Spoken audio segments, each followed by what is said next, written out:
Alright, so we're getting ready for tonight cooking class, and throughout the class there is a little break in between where we serve a little antipasto with something to drink. And we generally have some marinated olives from Italy. What I like about there are 4 different types of olives, and they've already been deseeded, and they are marinated with a bit of garlic, chili, and some oregano. Beautiful flavor, and sometimes people that don't like olive, they like these ones. And also we serve some marinated artichokes. This one sometimes we change it with some giardiniera, for example, Italian pickles, but at the moment we serving the artichokes. With these two, we go with some cheese.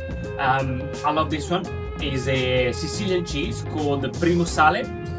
So it's a sheep milk cheese, and this one here in particular has some peppercorn through it. Nice and soft, beautiful flavor, great for little antipasto plates.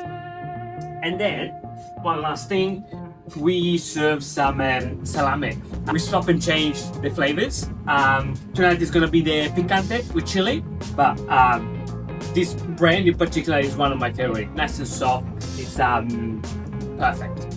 And then of course we're gonna have some breast sticks on top with some rosemary and sea salt from Italy, and a little glass of prosecco.